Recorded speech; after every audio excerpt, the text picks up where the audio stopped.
పూలమాలల్లో అరటి నార వాడకం వెనుక ఆధ్యాత్మిక రహస్యాలే ఉన్నాయి. అరటి చెట్టు బెరడు నుంచి తీసిన ఈ నారతోనే పూలమాల అల్లుతారు. అది ఎంతో పవిత్రమైంది. ఋతువులతో సంబంధం లేకుండా అరటి చెట్టు నిత్య కళ్యాణం పచ్చ తోరణంలాగానే ఉంటుంది. పురాణాల్లోనూ పూజల్లోనూ జ్యోతిష్య శాస్త్రపరంగా వివాహ దోష పరిహారంలోనూ అరటి చెట్టుకి విశేష ప్రాధాన్యమే ఉంది. అరటి నారతో పూలు కట్టడంలో రహస్యం కూడా ఇదే. అరటి చెట్టుకి విత్తనాలు లేవు. అది పిలకలు వేయడం ద్వారానే మొలకెత్తుతుంది. అందువలనే అరటి చెట్టు నార చేతికి కట్టుకొని పూజలు చేస్తే పునర్జన్మ ఉండదని అంటారు. మృతదేహాలపై వేసే పూలమాలలో అరటి నారతో కట్టిన పూలమాలలు వేస్తే మంచిదని, సద్గతులు ప్రాప్తి కలిగి పునర్జన్మ కలగదని చెప్తారు. గొప్ప సర్వసంగ పరిత్యాగులు కూడా అరటి నారతో చేసిన మాలల్ని స్వీకరిస్తారు.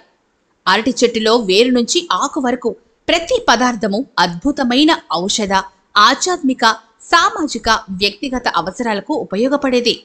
అందుకే ఆధ్యాత్మికంగా అరటి చెట్టుకి అంత ప్రాముఖ్యం.